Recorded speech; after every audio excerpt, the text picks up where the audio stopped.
He dumped me, said I was holding him back, and left to chase his dream life. A year later, I helped get him fired from the company I now own. Let me take you back to the beginning, back before the blowout, the career sabotage, and the most satisfying revenge I never actually had to plan. My name doesn't matter. What matters is that I spent 4 years of my life believing I was building a future with someone who saw me as a stepping stone, not a partner. His name was Jordan. We met in grad school, me in my second year of business analytics, him in the MBA program. Jordan had that startup energy. You know the type. Endless buzzwords, big dreams, constant networking. He always had a plan, and the next big thing was just one VC pitch away. I was more grounded.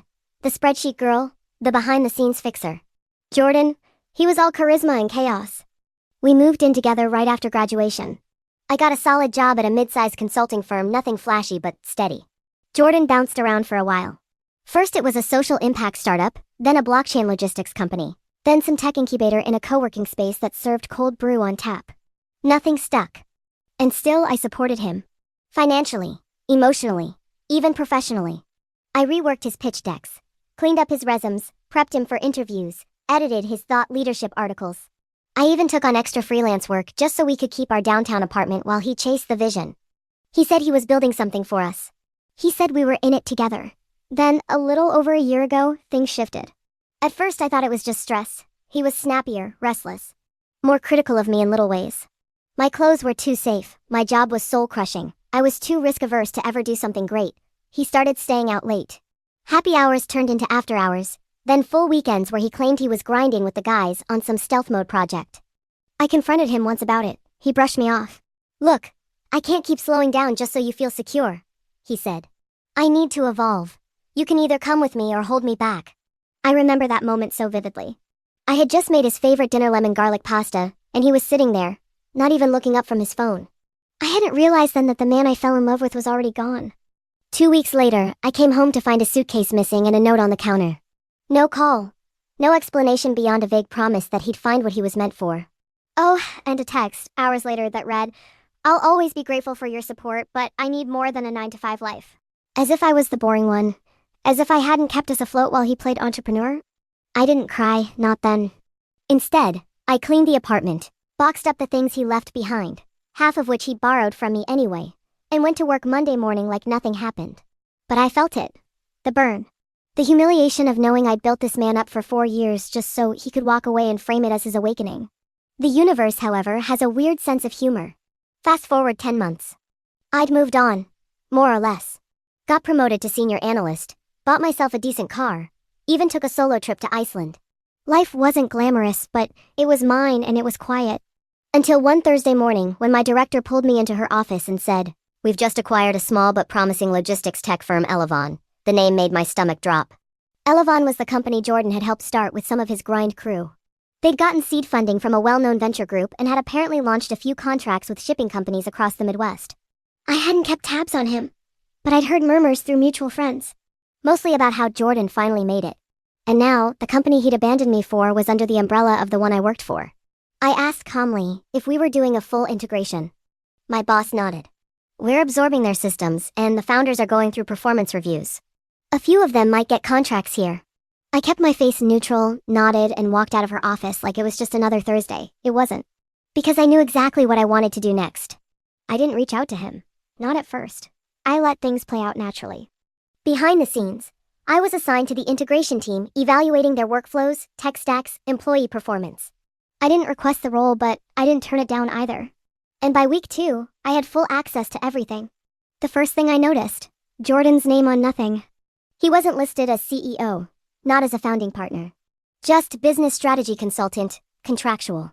And his file showed a pattern: late submissions, failed deliverables, tension with other team leads. He'd been coasting on his charm again. Except this time, there was paperwork. During a cross-team Zoom call, we finally met again. He didn't recognize my name on the participant list, or maybe he did and didn't believe it. But when the camera turned on and he saw me sitting there in my company-branded fleece, taking notes and asking questions about revenue flow, his face twitched. Barely. But I caught it.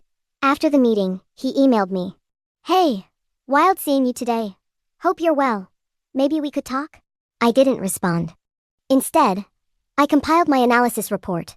It was objective, detailed, and merciless. Jordan wasn't performing. He wasn't delivering value, and he certainly wasn't leadership material. I never mentioned our history. Never had to. The data spoke for itself. When the final call came, it wasn't from me. It was from our legal department. Jordan's contract was terminated. Effective immediately. You'd think that would be the end. But Jordan always had a flair for the dramatic. He showed up at my building a week later. Not the office, the apartment complex. Waited in the lobby until someone let him in, then knocked on my door like we were still on speaking terms.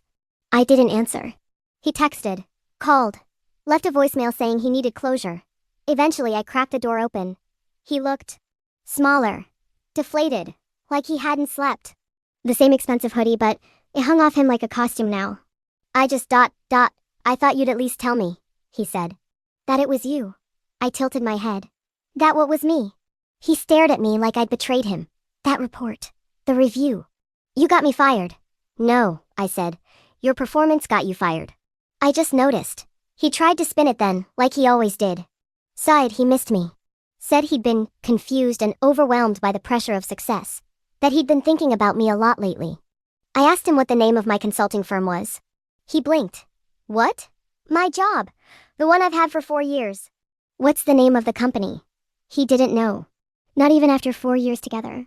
I closed the door on him without saying another word. So where is he now? Honestly, I don't know. Mutual friends say he's back to pitching new ideas, trying to find investors for an app that revolutionizes time management. The irony isn't lost on me. As for me, I got another promotion. I'm now leading strategic acquisitions. The irony of becoming the exact kind of 9to5 corporate villain he once said he could never be with. Delicious. And if he ever tries to build something again and our paths cross, well, let's just say I'll make sure his NDA is airtight. Because I've learned something important. Let them underestimate you. Let them write you off. Then let the silence speak louder than any revenge plot ever could. It's strange how quiet revenge can feel. There was no dramatic courtroom showdown, no screaming match in a crowded cafe, no final insult flung across a dinner table. Just silence. Consequences. A man unraveling under the weight of his own delusions. And me, sitting in my living room, sipping peppermint tea and watching the emails roll in from the exec team, congratulating me on another clean acquisition transition. I thought I'd feel more, maybe a thrill, maybe guilt. Instead, I felt peace. And then, I got the message. It was 2:14 a.m. on a Thursday when it came in. A wall of text from an unknown number. But I knew it was him before I even opened it. I just don't get how you could do that to me. After everything. I loved you. I believed in us. You didn't have to destroy my career. I know you think you're better than me. But one day I'll make it and you'll realize you threw away the only person who ever really dreamed big.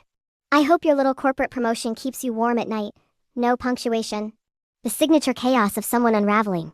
I didn't reply. I blocked the number. But the message stuck with me, not because of what it said, but because it proved what I'd always suspected. Jordan didn't believe in us.